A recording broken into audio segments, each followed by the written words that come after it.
ताकि अगर किसी ने मिस कर दिए नोट्स तो वो रिकॉर्डिंग जो है वो सुन सकता है और उसमें से अपने नोट्स दोबारा से बना सकता है। और मैं ये रिकमेंड करूंगा कि आप, मैंने ये पाकिस्तान से ये बुक ली थी, ठीक है, अगर आपको ये मिल सकती है आसानी से इजीली, आप ये ले सकते हैं। मैंने देखा है इसमें कुछ खासा तो नहीं है, लेकिन काफी कुछ आपको जो न्यू लोग हैं उनको सीखने को मिल जाएगा। कुछ बुक्स ये हैं मेरे पास, और कुछ नोट्स जो हैं वो ये भी हैं, ठीक है, 1 और 2, ठीक है, और चौथे पांचवें, यानी कि एक सब्जेक्ट को पढ़ाने के लिए। लेकिन ये तो मैंने अपने, जब मैं कोर्स कर रहा था मैंने वहां से सीखा ऑनलाइन, जो हमारा बाइबल कॉलेज है वहां से, जो मैं आज आपको करवाऊंगा। लेकिन उसके साथ मैंने एडिशनल चीजें ऐड करने के लिए 4-5 बुक्स का जो है वो सहारा लिया, ठीक है, और चीजों को जो है एक नई शेप देने की कोशिश की, ठीक है जी। लेकिन आज जो हम सिलेबस पढ़ने जा रहे हैं, जो सिलेबस हम शुरू करेंगे, ये Maryland Bible college and seminary का सिलेबस है, जो कि वाशिंगटन डीसी की एक आप कह सकते हैं कि टॉप क्लास की सेमिनरी है। और ये सिलेबस उसका है पास्टर शुबैले जो मैं पढ़ाने के लिए आते हैं, पास्टर जॉर्ज और कुछ और पास्टर हैं जिन्होंने ये सिलेबस जो है इसका कवर किया रोमियो का, और आज हम वो ही कवर करने जा रहे हैं। आमीन। सो इससे पहले कि हम देखें, इस बुक में से मैं चंद डेफिनेशंस आपके लिए पढ़ूंगा। रोमियो के खत को कहा जाता है कि इस बुक की वजह से दुनिया में इनकलाब आया, मसीहत में इनकलाब आया। इसने ईमानदारों को एक नई सोच और नया जज्बा दिया है इस खत ने, ठीक है जी। और हम देखेंगे, मैं चाहता हूं कि ये मैं पढ़ूं आपके लिए, आप इसको सुनिएगा। नेज कलाम मुकद्दस की किताबों में से इस खत ने तहरीक को सबसे ज्यादा मुतासर किया, तहरीक को यानी दुनिया की तहरीक को सबसे ज्यादा मुतासर किया है। अगस्तीन रोमियो 13वें बाब की 13वीं से 14वीं आयत पढ़कर ईमान लाया, ठीक है, ये भी कोई एक बंदा था। उसके बाद प्रोटेस्टेंट इस्लाह कलीसिया इस वक्त शुरू हुई जब बिलाखिर मार्टिन लूथर इस खत की मार्फत खुदा की रास्तबाजी का मतलब समझ गया कि रास्तबाज ईमान से ही जीता रहेगा, ठीक है। मार्टिन लूथर भी इस खत को पढ़कर, इसके 13वें बाब की जो एक आयत है उसको पढ़कर उसका ईमान जो है वो और बढ़ा, तकवीत मिली, ठीक है। उसके बाद जॉन वेस्ली है, ठीक है, जिसने इसको पढ़ा, ठीक है। उसके बाद कुछ और नाम है जिन्होंने इसको पढ़ा और उन्होंने ये राय कायम की कि ये खत जो है वो बहुत मोतबर है, ठीक है जी। अब आ जाएं इसकी तारीख पैदाइश पर, जिसे हम कहते हैं, ठीक है, तारीख तस्नीफ, यानी कि ये कब लिखा गया, रोमियो का खत कब लिखा गया, ये मैं पढ़ूंगा, ये सारी तफसील मैं पढ़ूंगा ताकि आपको इसका थोड़ा सा आइडिया हो जाए। रोमियो का खत करंथियों के पहले और दूसरे खत के बाद लिखा गया, क्योंकि इन खतूत के लिखते वक्त जो खरायत जमा की जा रही थी अब तैयार थी और यरूशलेम के मुकद्दसों को पहुंचाई जाने वाली थी। खत में करंथस की बंदरगाह कनखरिया का जिक्र है 16वें बाब की पहली आयत में, और कई तफासिल से उलमा इस नतीजे पर पहुंचते हैं कि ये खत करंथस में लिखा गया। सो रोमियो का खत जो है वो कहाँ से लिखा गया, करंथियों के शहर से, करंथियों की कलीसिया के अंदर से पलूस रसूल ने इसको लिखा है, ठीक है जी। टोटल उसके 13-14 खत हैं जो उसने लिखे हैं, और ज्यादातर उसने कैद की हालत में ही लिखे हैं। चूंकि पलूस ने अपने तीसरे तबलीगी दौरे के अव्वल और आखिर में वहां सिर्फ 3 महीने क्याम किया था, इसके बाद साजिशों ने उसे वहां से निकल जाने पर मजबूर कर दिया था, इसलिए ये खत इसी मुख्तसर अरसे के दरमियान कलमबंद किया गया। और ये तकरीबन 56 एडी, 56 एडी आप ये लिख लें कि ये कब किस सन में लिखा गया, 56 एडी में ये लिखा गया, रोमियो का खत जो है लिखा गया। Okay, that's complete. अब हम आएंगे इसके चैप्टर बाय चैप्टर के समरी के ऊपर, ठीक है जी। रोमियो के जो खत के 16 अबवाब हैं, इसके चैप्टर की समरी की तरफ आएंगे। रोमियो का जो खत है, रोमन जो लोग थे ये बड़े जालिम लोग थे। आप में से जितने लोग खिदमत में हैं उनको पता होगा, और आप कोशिश कीजिएगा, मैं आपको एडवाइस दूंगा, आपका ये होमवर्क है, आपने रोम के ऊपर स्टडी करनी है, ठीक है, इंटरनेट से ये कुछ पढ़ें ताकि आपको थोड़ा सा आइडिया हो जाएगा इसके बारे में, हिस्ट्री के बारे में। और ये ऑफ कोर्स ये बुत परस्त लोग थे और ये मुख्तलिफ देवी देवताओं की पूजा करते थे, ठीक है, जैसे कि अब भी दुनिया के लोग देवी देवताओं की पूजा करते हैं, इसी तरह से ये मुख्तलिफ देवी देवताओं की पूजा किया करते थे। और ये रोम जो उस वक्त था, ये पूरी दुनिया का एक बिजनेस वाला एरिया बन चुका हुआ था। रोम का जो एरिया था, ये पूरी दुनिया के लोग वहां पर आते थे और अपना बिजनेस करते थे, एक बंदरगाह बनी हुई थी वहां पर, ठीक है। दुनिया की हर नस्ल के लोग वहां पर आते थे, अपना बिजनेस करते थे, रहते थे। हर किसी की कोशिश होती कि उस शहर में रहा जाए, क्योंकि ये बिजनेस प्लेस थी एक, ठीक है जी। और ऑफ कोर्स अब ये सवाल पैदा होता है कि ये खत जो है वो रोम में कलीसिया किसने कायम की, रोम के अंदर चर्च किसने कायम किया। तो इसका कोई खासा जवाब हमें नहीं मिलता। कुछ चंद बातें मिलती हैं जिनसे हम आइडिया लगाते हैं कि जब ईद पेंतिकोस्त के दिन इमाल दूसरे बाब में रोम से जो लोग वापस आए थे, ठीक है, जो लोग यरूशलेम से वापस आए थे रोम में, जो यहूदी ईद करने के लिए आए थे, ठीक है, जब वो वापस गए, जब उन्होंने वो सारा मौजज़ा देखा, तो वो ईमानदार बनकर वापस चले गए रोम में, क्योंकि वहां पर रोम के भी लोगों का जिक्र है। आए इमाल दूसरे बाब को हम देखिए, दूसरे बाब की 5वीं 6वीं 7वीं आयत अगर आप देखते हैं तो आपको वहां पर रोम का भी जिक्र आएगा। आपको मिलेगा कि रोम के लोग भी उस जगह पर आए हुए थे, ठीक है, दूसरे चैप्टर में आपको ये मिल जाएगा। दूसरे चैप्टर में आपको मिलेगा कि रोम के लोग भी वहां पर मौजूद थे, 10वीं आयत में अगर आप पढ़ते हैं। उसके बाद एक और जोड़ा था जो जिसने आज मैं इसको जब बार बार स्टडी कर रहा था, बार बार जब पढ़ रहा था, तो मैंने एक और चीज को देखा, नोट किया कि एक और जोड़ा था, एक और कपल था जिसने रोम के अंदर कलीसिया आबाद करने में मदद की। एक तो ये लोग यहूदी जो वापस गए यरूशलेम से, इन्होंने वहां पर जाकर चर्च कायम किया। चर्च का मतलब ये नहीं कि बिल्डिंग खड़ी कर ली, होम चर्च, छुप छुपा कर अंडरग्राउंड चर्च कायम किया, ठीक है। अभी तो हमारे पास इतनी आजादी है, देखें पंखा चल रहा है, ठीक है, प्रोजेक्टर लग गया है, हम खुदा का कलाम सुन रहे हैं, कुर्सियों के उत्ते तुसी सारे बैठे जे, ठीक है। उस वक्त रोम में कलीसिया को जब सताया जाता था तो इन्होंने अंडरग्राउंड, जैसे वो बम शेल्टर नहीं होता बम के जब सुरंग टाइप, उसके अंदर अंदर जाकर कलीसिया दुआ किया करती थी, ठीक है, शेल्टर के अंदर जाकर दुआएं किया करती थी, चोरी छिपे एक दूसरे के घरों में जमा हुआ करते थे उस दौर में। और इसी का एक वाक्य, पहले आप आ जाएं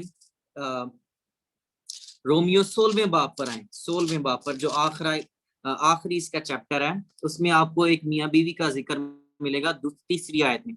पर सिकला और अकवाला से मेरा सलाम कहो, वो मसीह यस्सु में मेरे हम खिदमत हैं, मसीह यस्सु में मेरे हम खिदमत हैं, उन्होंने मेरी जान के लिए अपना सर दे रखा था। कितनी जबरदस्त बात है, उन्होंने मेरी जान के लिए अपना सर दे रखा था। किन लोगों ने? इन मियाँ बीवी ने। और ये मियाँ बीवी का ताल्लुक कहां से था? रोम से था। ये कहां मिलते हैं पौलुस रसूल को? आए इमाल उसका 18वां बाब निकालिए, इमाल 18वां बाब, 18वां बाब, उसकी हम देखेंगे दूसरी आयत। और वहां उसको अकोला नाम एक यहूदी मिला जो पेंतुस की पैदाइश था और अपनी बीवी परसिकला समेत अतालिया से नया नया आया था, क्योंकि क्लोदियस ने हुक्म दिया था कि सब यहूदी रोम से निकल जाएं। सब यहूदी किधर चले जाएं जी? बात की समझ लग रही है? नंबर 1 कि रोम के अंदर कलीसिया कैसे कायम हुई, मैं ये बात आपको समझाने की कोशिश कर रहा हूँ। नंबर 1, वो लोग जो ईद पेंतिकोस्त के दिन वहां पर आए थे यहूदी, वो जब वापस गए तो उन्होंने होम चर्च शुरू किया। नंबर 2, दूसरा मुद्दा मैंने ये बयान किया है कि परसिकला और अकोला, ठीक है, ये जो दोनों मियाँ बीवी हैं, ये उधर रहते थे, ठीक है।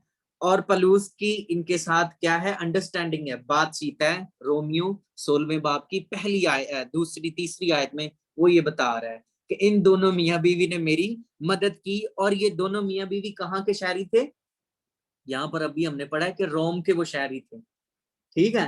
तो इसका मतलब है कि इन लोगों ने हेल्प की वहां पर चर्च बनाने में, होम चर्च बिल्ड करने में। आमीन, क्लियर, यहाँ तक क्लियर है तो अपने हाथ ऊपर कर देंगे, यानी समझ आ गई आपको कि कैसे रोम में चर्च कायम हुआ। और भी रीजंस हो सकती हैं, लेकिन जो मेरी नजर में आई हैं वो यही है। अगर आपके पास और हैं, you can work on it, ठीक है, very good, keep it up. लेकिन अगर आपको मिलती हैं तो आपने जरूर शेयर करनी है अपने नेबर्स के साथ, अपने दोस्तों के साथ। That's clear, okay. अभी हम आएंगे समरी की तरफ, समरी की तरफ आएंगे और हम देखेंगे रोमियो का जब पहला बाब है, इसमें हमें फजल के बारे में और ईमान के बारे में बताया गया है। फजल और ईमान के बारे में, foundation of faith and grace in the first chapter. पहले बाब में, रोमियो के पहले बाब में हमें फजल और ईमानदारी के बारे में बताया गया है, ठीक है। इसकी पहली आयत से लेकर 17वीं आयत तक अगर आप पढ़ते हैं तो आपको ईमान और फजल, ग्रेस नजर आएंगे। तो आप लिखें इसके नोट्स, क्योंकि ये एग्जाम जब होगा तो इसमें ये कारामत होंगे, ठीक है जी।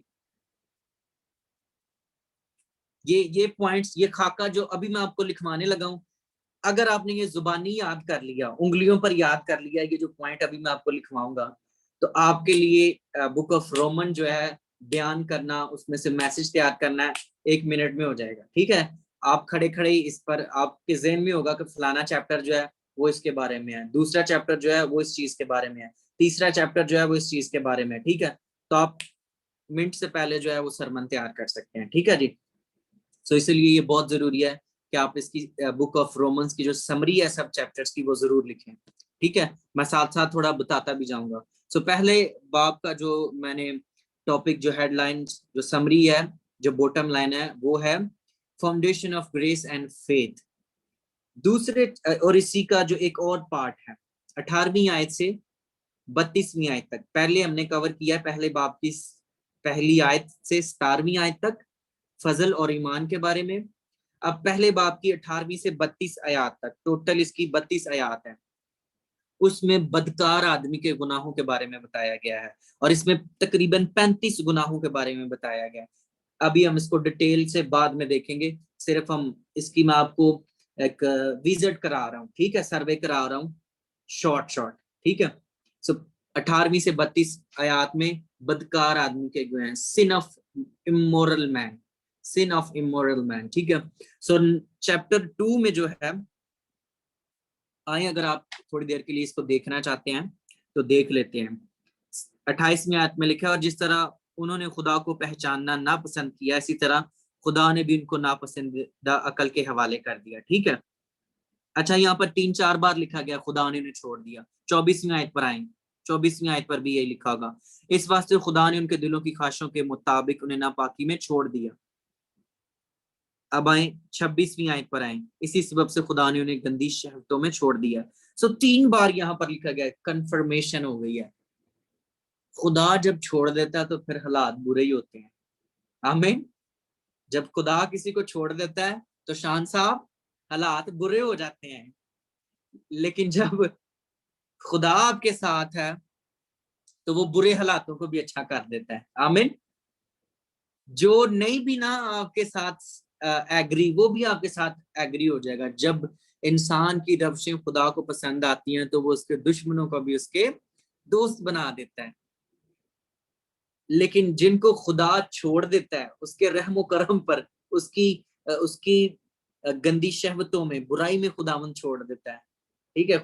कई बार इसी पंजाबी का जुमला यूज करने, खुदा ने इनकी डोर ढिली छड्डी, खुदा ने की कीता है, इनकी डोर ढिली छड्डी, जो तुनका वजना है एक, then he know where is a God, I mean then he will know there is one God in the heaven। फिर ये जान जाएगा कि आसमानों का एक खुदा है, and I have to submit in front of him. मुझे उसके सामने जाना है और उसको देखना है. आमीन. So देखिए कहीं खुदा ने आपको छोड़ तो नहीं दिया. And you are enjoying your dirty things. आप अपने उस गुनाह का लुत्फ जो है वो ले रहे हैं. देखें खुदावंद ने कहीं आपको रिजेक्ट रद्द तो नहीं कर दिया होगा. आमीन. सो ये थी हमने 26, 24, 26 और 28वीं आयत में हमने देखा है. इस पर हम डिटेल में बाद में बात करेंगे. ओके, दूसरे बाब पर आ जाइए. दूसरे बाब की जो 11वीं से 16वीं आयत में रूहानी आदमी के गुनाह है. किसके गुनाह हैं जी? दूसरे बाब की 11वीं आयत से लेकर 16वीं आयत तक रूहानी आदमी के गुनाह है. Sin of moral man, sin of moral man. ठीक है, ये खाका जब आप बना लेंगे तो आपको ये बहुत बरकत देगा और आपको समझ आ जाएगी कि हमने क्या आगे जो हमारा प्लान है वो किस तरह से हमने इसको लेकर चलना है. आमीन. तीसरे चैप्टर में जब हम बल्कि हम अगर इसी को देखें, दूसरे बाब की 18वीं आयत से लेकर 29वीं आयत तक आपको मजहबी आदमी के गुनाह मिलते हैं. सिन ऑफ रिलीजियस मैन, मजहबी आदमी के गुनाह. किसके गुनाह? मजहबी आदमी के. मजहबी लोग कौन होते हैं? उस दौर में कौन थे? फकीर फरीसी. ठीक है, उन लोगों के गुनाह आपको नजर आएंगे. मजहबी लोगों के गुनाह दूसरे बाब में आपको नजर आते हैं. तीसरे बाब में आपको नजर आता है, तीसरे बाब की 10वीं आयत. आए निकालिए, तीसरे बाब की 10वीं आयत में क्या लिखा है? चुनाचा लिखा है कि कोई रास्तबाज नहीं, एक भी नहीं, कोई समझदार नहीं, कोई खुदा का तालिब नहीं, सब गुमराह है, सब के सब नकम्मे हैं, कोई भलाई करने वाला नहीं, एक भी नहीं. सो तीसरे बाब का जो थीम है, जो बॉटम लाइन है, वो ये है, ऑल अंडर द सिन. सब ने गुनाह किया. तीसरे चैप्टर की जो बॉटम लाइन है, जो समरी है, वो ये है कि सब ने गुनाह किया. यहाँ पर आप देखेंगे, अगर आप इस चैप्टर को बगौर मुतालिया करें तो आपको मिल जाएगा कोई भी नहीं है रास्तबाज. ठीक है, सब ने गुनाह किया, कोई समझदार भी नहीं, एक भी नहीं, कोई समझदार नहीं, कोई खुदा का तालिब नहीं. आमीन. गुनाह. तीसरा चैप्टर डील करता है सिन को, गुनाह. चौथा चैप्टर डील करता है जस्टिफिकेशन बाय फेथ को. ईमान ही से हमें निजात मिली है. चौथा चैप्टर किसको डील करता है? जस्टिफिकेशन को, निजात को, ईमान से निजात को डील करता है. इसकी तीसरी आयत को देखिए, चौथा बाब तीसरी आयत. किताब मुकद्दस क्या कहती है? ये कि अब्राहम खुदा पर ईमान लाया और ये उसके लिए रास्तबाजी गिना गया. ठीक है, तो ये सारा चैप्टर आपको रास्तबाजी के बारे में बताएगा. How to become a righteous. There is one way to become a righteous. एक ही रास्ता है कि आप रास्तबाज ठहराए जाएं और वो यीशु मसीह है. आमीन. यीशु मसीह ही दरवाजा है निजात का. The minute you accept Jesus, निजात आपके पास है. जब ही आप यीशु मसीह को, जिस लम्हे आप यीशु का इकरार कर लेते हैं, आपको निजात मिल जाती है. एक ही लम्हे में. और अगर एक लम्हे शैतान, इब्लीस, मत्ती 4-5वें बाब में यीशु मसीह को सारी शान शौकत दिखा सकता है, तो क्या एक ही लम्हे में हमें निजात नहीं मिल सकती? पास्टर मंजूर, मेरी बात की समझ आई है? एक लम्हे में इब्लीस ने सारी दुनिया की शान शौकत यीशु को दिखा दी. Just in 1 minute. अगर इब्लीस 1 मिनट में सारी शान शौकत दिखा सकता है, तो क्या यीशु 1 मिनट में हमें निजात नहीं दे सकता? लिखा है फिल फॉर, उसी वक्त, उसी घड़ी, in the minute, in a while. एक लम्हा में, 1 मिनट में. आमीन. 1 मिनट में हम बदल जाएंगे और आसमान पर चले जाएंगे. रैप्चर हो जाएगा. कहें आमीन. Praise the Lord. कितने लोग हैं जो रैप्चर का हिस्सा होना चाहते हैं? अपने हाथ आसमान की तरफ उठाएं. जेड़ा थले रहना चाहते, कोई गल नहीं. Don't stay in the trouble time. आमीन. इन अ मिनट, हम 1 मिनट में चले जाएंगे आसमान पर. Praise the Lord. In a minute, in a while. ठीक है, फिल फॉर, उसी घड़ी, उसी वक्त. ठीक है, इन a minute, in a second. भाई इब्लीस अगर दिखा सकता है सारा कुछ, ठीक है, तो यीशु के लिए तो बड़ी बात नहीं है कोई. ठीक है जी, ये फार्मूला उसने खुदा से ही सीखा है. आमीन। सो नंबर 5, पांचवा बाब जो है वो डील करता है फजल को, मच मोर ग्रेस। और इसमें जो लफ्ज ग्रेस है, फजल, यानी कि ये तकरीबन 7 बार आया है। अगर आप इसको सर्च करें तो ज्यादा बार आया हो तो मुझे भी आपने बताना है, लेकिन जो मैंने चेक किया है वो 7 बार है। ठीक है, आपका होमवर्क है कि आपने देखना है कहीं ज्यादा बार तो नहीं है। इस चैप्टर में और भी बहुत सारी चीजें हैं, बाद में हम इसको वो भी देखेंगे, लेकिन इसका जो मेन टॉपिक है, जो बॉटम लाइन है, जो समरी है, वो है फजल, मच मोर ग्रेस। फजल, हमें फजल ही से सब कुछ मिला है। ठीक है, we are under grace, we are grace lover, grace receiver, आमीन। grace giver, grace receiver and grace giver। आपको मुफ्त मिला है और मुफ्त ही बांट दो, आमीन। मुफ्त मिला है शान भाई, तो मुफ्त बांट दो। Praise the Lord। grace receiver is a grace giver। लिख लेंगे, जुमला काम आएगा। grace receiver is a grace giver। Okay, छठा बाब। छठा बाब जो है वो पोजिशनल ट्रुथ के बारे में है। इंसान का म्यार अब क्या बन गया, निजात के बाद, फजल के बाद, अब इंसान का म्यार क्या बन गया? Positional truth of a man. एक ईमानदार का जो म्यार है अब वो क्या है, ये आपको छठे बाब में मिलेगा। आमीन। आए जरा इसकी इसकी अगर हम देखते हैं तो वैसे तो ये सारे चैप्टर को जब हम पढ़ेंगे तो हमें बहुत सारी चीजें और इसमें से सीखने को मिल जाएंगी। क्योंकि गुनाह की मजदूरी मौत है, मगर खुदा की बख्शिश हमारे खुदावंद यीशु मसीह में हमेशा की जिंदगी है। हमेशा की क्या है? जिंदगी है, हमेशा की जिंदगी है। और जब हमें हमेशा की जिंदगी दी गई है तो हम उसके साथ तख्तों पर बैठेंगे, हम हमेशा उसके साथ रहेंगे, अबदी हो जाएंगे हम। आमीन। इबलीस अबदी नहीं है, उसने कोशिश तो की कि वो अबदी हो जाए। ये बात सुनने की और सीखने की है। इबलीस ने कोशिश की कि वो अबदी हो जाए, खुदा के मुकाम से भी ऊंचा चले जाए। उसने अबदी होने की, खुदा होने की कोशिश की, लेकिन वो 5 दर्जे नीचे गिर गया। कितने दर्जे? ऐसे करें, 5 उंगलियां जिस जिसकी हैं वो मुझे दिखाए। 5 दर्जे वो नीचे गिर गया। Number 1 first heaven, number 2 lower heaven, फिजा से। तीसरे नंबर पर उसकी कुदरत जाहो जलाल कम कर दिया गया, तीसरा तीसरा उसका जो कमी हो गई। चौथी, जमीन पर वो गिरा दिया गया। ठीक है, कमजोर करके जमीन पर गिरा दिया। पांचवा जो उसका आखिरी मकाम है वो है आग की झील, फायर ऑफ लेक, जो बुक ऑफ रेवलेशन में आपको बताई गई है। सो उसने हमेशा की जिंदगी हासिल करने के लिए गलत तरीका अपनाया, एक गैंग बना लिया आसमान पर, लोगों को गुमराह करना शुरू कर दिया और कहा कि हम अपना तख्त खुदाए कुद्दूस के तख्त से ऊपर ले जाएंगे, हम अबदी होंगे, सब कुछ हमारे नीचे होगा।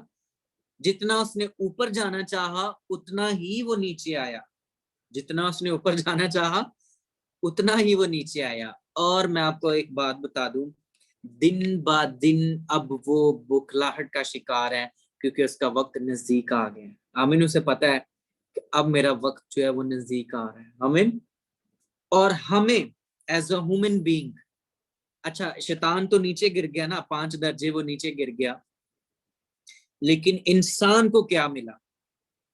इंसान को खुदावन ने वही चीज जो इबलीस धोखे से हड़पना चाहता था, ठीक है, गुमराही से हड़पना चाहता था, खुदा ने हमें गिफ्ट में दे दी, तोहफा दे दिया हमें, अपना बेटा यीशु मसीह।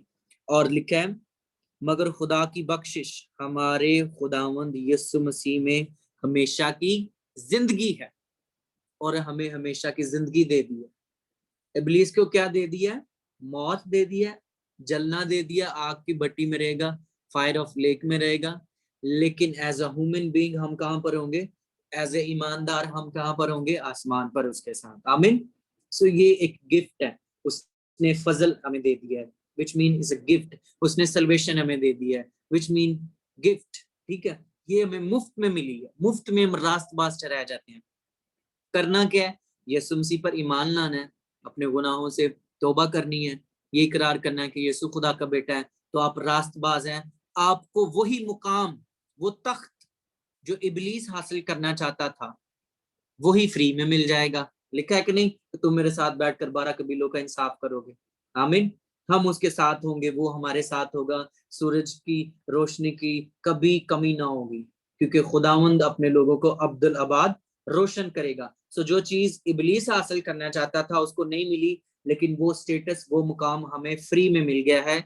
6वां बाब इस बात को डील करता है, पोजिशनल ट्रुथ को, कि अब हमारी हकीकत क्या है। आमीन।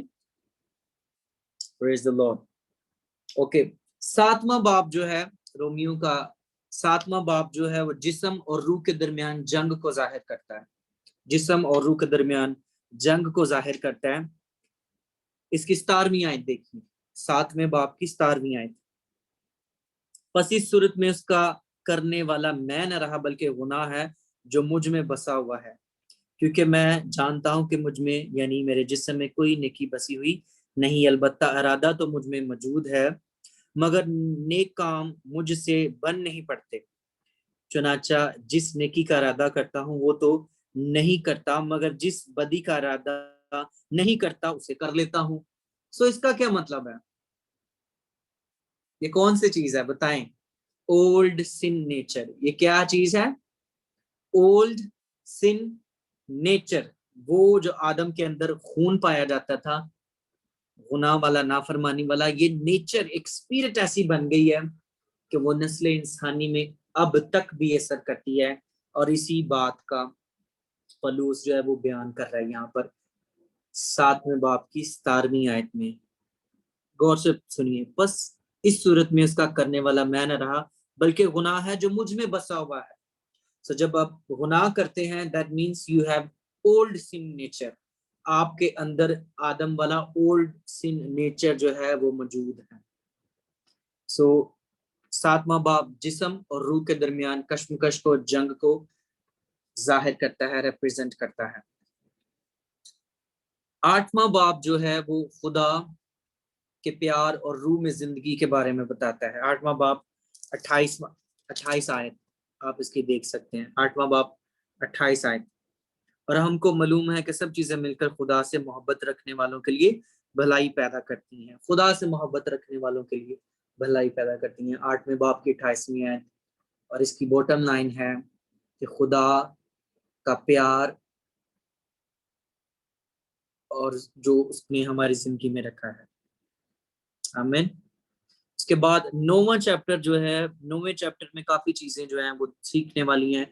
इसमें इब्राहिम, इसहाक, रिबेका, याकूब का जिक्र है, यसू का जिक्र है, मूसा का जिक्र है। ठीक है, 9वें बाब में। और मैं नाम नहीं लूंगा, लेकिन आपने समझ जाना है, क्योंकि इन दिनों में हालात काफी गर्म है, वेदर। तो पाकिस्तान में वो नाम आप भी ना लें, और ना आप कोई फेसबुक पर, सोशल मीडिया पर ऐसी कोई पोस्ट लगाएं उनकी फेवर में, उस कौम की फेवर में। ठीक है, ये मैं आपको एक तंबीह कर रहा हूँ, अपने दूसरे दोस्तों को भी बताइएगा। लेकिन आपने समझ जाना है कि ये चैप्टर जो है याकूब की जो नस्ल है उसके माजी के बारे में है। याकूब का जो खानदान है, जो कौम है, ठीक है, उसके माजी के बारे में है 9वां बाब जो है। आप इसमें से काफी चीजें देख सकते हैं। जो 10वां बाब है, रोमियो का जो 10वां बाब है, वो याकूब का जो खानदान है, जो दाऊद की नस्ल है, ठीक है, ये उनके मौजूदा हालात के बारे में है। अब वो क्या कर रहे हैं, ठीक है, जिन लोगों का अभी मामला चल रहा है वो अभी क्या कर रहे हैं। 10वां बाब याकूब के खानदान के मौजूदा सूरत हाल के बारे में है। ठीक है, आपको समझ लग रही है मैं जो कहना चाह रहा हूँ? ठीक है जी, आपने लिखना वही है, ठीक है, अपने पेपर पर। 11वां बाब जो है याकूब के खानदान की जो आने वाली मुस्तकबिल के बारे में है। ठीक है, बस मैं कहता हूं क्या खुदा ने अपनी उम्मत को रद्द कर दिया? हरगिज नहीं, क्योंकि मैं भी इब्राहिम की नस्ल और बिन्यामीन के कबीले में से हूँ। ठीक है, मैंने वो लफ्ज काट दिया, वो मैंने नहीं पढ़ा आपके लिए, लेकिन आप पढ़ सकते हैं उसको। सो ये इब्राहिम की नस्ल के आने वाले फ्यूचर के बारे में है, ठीक है। सो 3 चैप्टर हैं जो कि इब्राहिम के खानदान और उसकी कौम के बारे में डील करते हैं। 9वां, 10वां और 11वां, ठीक है। एक में उसका पास्ट है, एक में जो प्रेजेंट कंडीशन है, एक में जो उनका फ्यूचर है वो बयान किया गया है। आगे आ जाता है 12वां चैप्टर। 12वां चैप्टर निकालिए। 12वें चैप्टर की पहली 2 आयत बहुत जबरदस्त है, बहुत जबरदस्त है। अगर आप इनको पढ़ें, इनको स्टडी करें, इनको मेडिटेट करें, learn with the spirit, Holi spirit को मौका दें कि वो आपको सिखाए। आमीन। उस गिफ्ट को यूज करें। बस है भाइयों, मैं खुदा की रहमतें याद दिलाकर तुमसे इल्तमास करता हूँ कि अपने बदन ऐसी कुर्बानी होने के लिए नजर करो जो जिंदा और पाक और खुदा को पसंदीदा हो। यही तुम्हारी मकबूल इबादत है। और इस जहां के हम शक्ल ना बनो, बल्कि अक्ल नहीं हो जाने से अपनी सूरत बदलते जाओ, ताकि खुदा की नेक और पसंदीदा और कामिल मर्जी तजर्बे से मालूम करते जाओ। जो 12वां चैप्टर है, ये एक सच्चे मसीही की अमली जिंदगी को बयान करती है। एक मसीही की अमली जिंदगी को बयान करता है 12वां चैप्टर।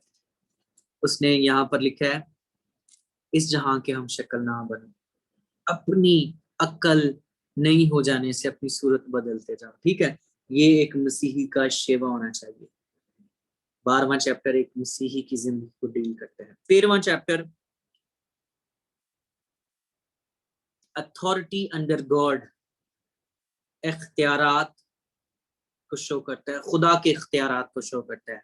पहली आयत, हर शख्स आला हुकूमतों का ताबेदार रहे, क्योंकि कोई हुकूमत ऐसी नहीं जो खुदा की तरफ से ना हो। हम क्या करते हैं, हम सिग्नल पर ही नहीं खड़े होते, तोड़ देते हैं।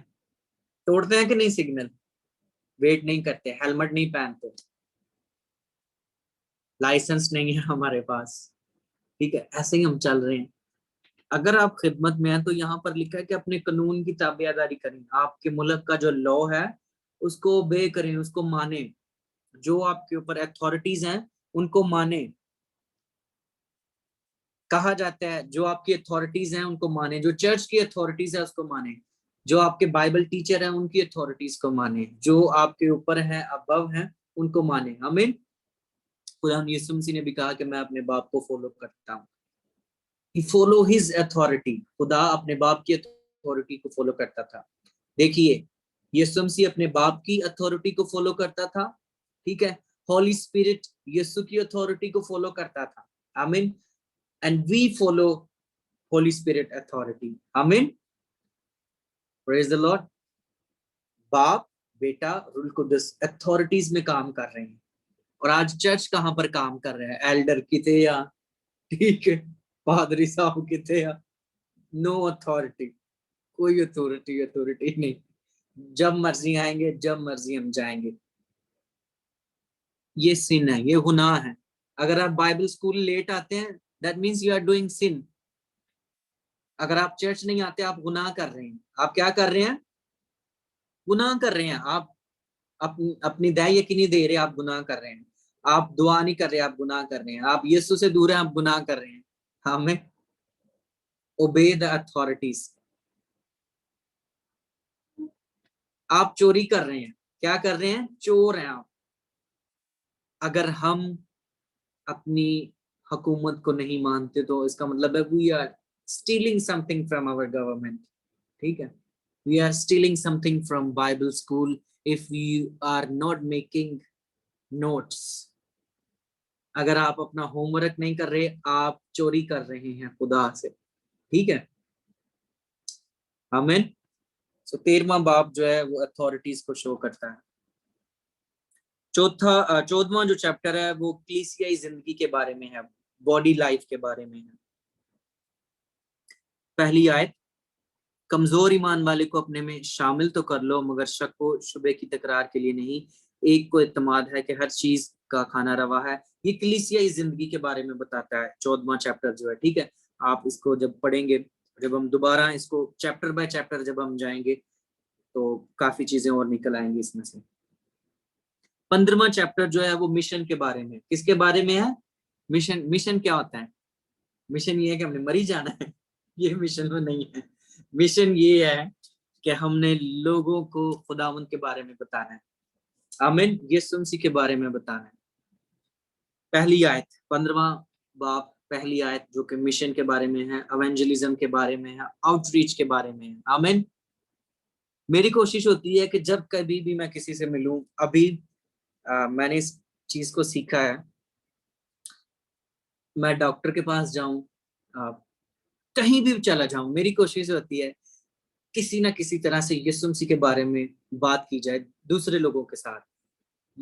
हमारे पास तो यहाँ पर दुनिया की हर एक कौम है। मलेशिया के अंदर आपको नेपाली, बांग्लादेश, श्रीलंकन, अमेरिकन, कैनेडियन, बेशुमार दुनिया के लोग मिल जाएंगे। ठीक है, उन मुल्कों के हमें नाम भी नहीं आते होंगे जहां से वो आए होते हैं।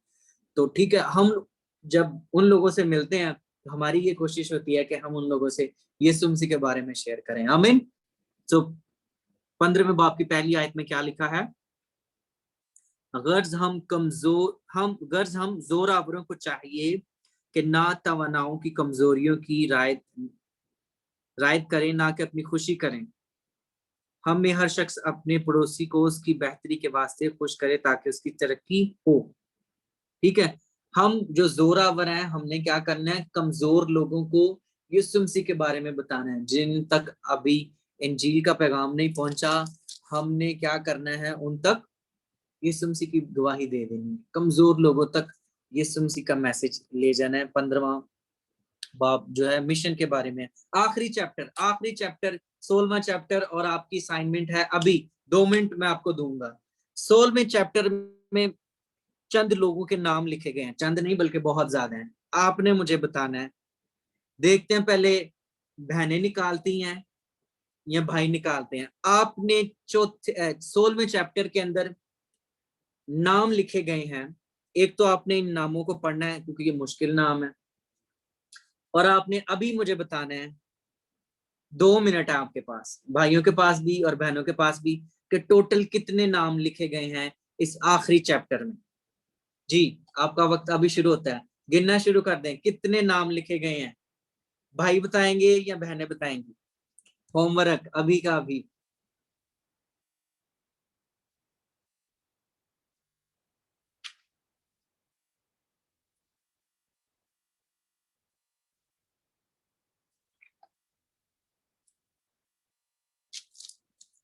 मुझे पता है, लेकिन मैं ये देखना चाहता हूँ कि आपकी थोड़ी सी इन्वॉल्वमेंट हो जाए इसमें।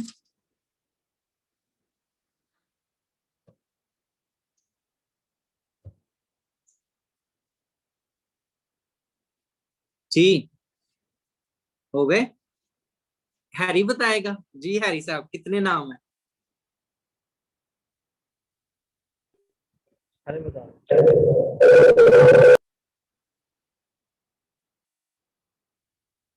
टोटल कितने नाम इस चैप्टर में लिखे गए हैं?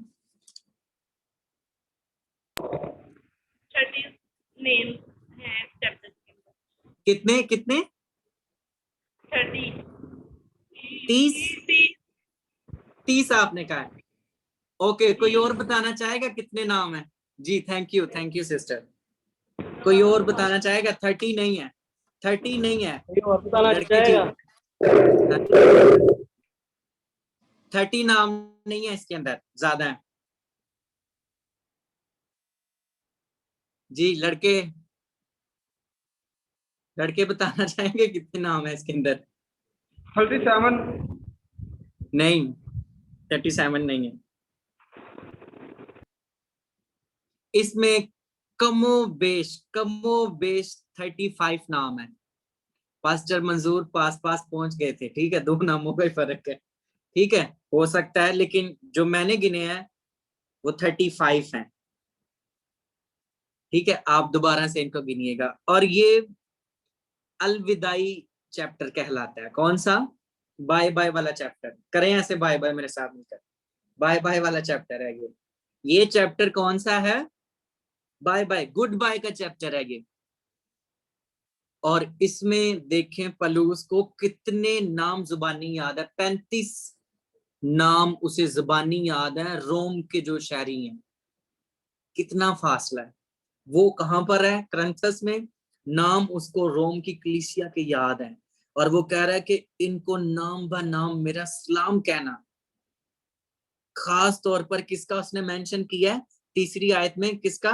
परसिकला और अकोला से मेरा सलाम कहो, वो मसीह यीशु में मेरे हम खिदमत है, उन्होंने मेरी जान के लिए अपना सर दे रखा था। कौन से चैप्टर में? इमाल 18वें बाब में। आमीन। कितनी जबरदस्त बात है। कैसा लीडर है वो कि उसे अपने जितने उसके चाहने वाले हैं, जितनी उसकी कलीसिया है, उन सब के नाम उसे याद है, सबके नाम उसे याद है। आमीन। क्या मुझे और आपको आपके जो चर्च के लोग हैं उनके नाम याद है? जितने खानदान आपके चर्च में आते हैं, आपकी कलीसिया का हिस्सा है, क्या आप उनके लिए दुआ करते हैं? पलूस करते हैं, और उसको जुबानी नाम याद है, और उसने 35 नाम इस खत में लिख डाले हैं कि उनको मेरा सलाम कहना। उन्होंने मेरी खातर अपना सर दे रखा था, मेरी खातर उन्होंने अजियत बर्दाश्त की, मेरी खातर उन्होंने बहुत कुछ सहा। मैं उनको सलाम पेश करता हूँ, खुदा उनको बरकत दे। That's the leader spirit. आमीन। एक लीडर की स्पिरिट है उसके अंदर। आए पहले बाप की तरफ। सिर्फ आखिरी बात मैं कहकर बंद करूंगा। मैंने तो सोचा था कि इसके जो 12 सवालों के जवाब हैं वो भी देखेंगे, लेकिन हम उसकी तरफ नहीं जाएंगे। पहले बाप की पहली आयत, रोमियो पहले बाप की पहली आयत लिखा है, पलूस की तरफ से, जो यीशु मसीह का बंदा है, जो यीशु मसीह का बंदा है। बंदे के लिए जो लफ्ज इस्तेमाल हुआ है ग्रीक, वो है डुलोस, DOULOS, डुलोस। इंग्लिश में यानी सर्वेंट। डुलोस बंदा या गुलाम, सर्वेंट, इसका मतलब है अपनी मर्जी नहीं बल्कि किसी और की मर्जी, अपनी मर्जी नहीं बल्कि किसी और की मर्जी। सो कितना आजिज है वो, खुदा का बंदा, खुदा का गुलाम, खुदा का सर्वेंट। कैसी आजिजी वाली इसके अंदर स्पिरिट पाई जाती है, और उससे अपने चर्च के लोगों के, अपनी कलीसिया के लोगों के नाम याद हैं, और वो उनके लिए दुआएं खैर कर रहे हैं। आमीन। Let's pray for your church people. आमीन। अपने बाइबल स्टूडेंट्स के लोगों के लिए दुआ करें, अपने पास्टर्स के लिए दुआ करें। आमीन। Praise the Lord and say them goodbye in a good way. आमीन। May the Lord bless you and keep you. Amen. You are dismissed now. Anything, कोई सवाल, कोई बात अगर आप पूछना चाहते हैं, अगर आप कुछ इसमें ऐड करना चाहते हैं, और you are free. Next time I hope जिन लोगों के पास बाइबल नहीं है, आप बाइबल को जरूर लेकर आइएगा, और नोटबुक्स भी। ठीक है जी। Thank you so much.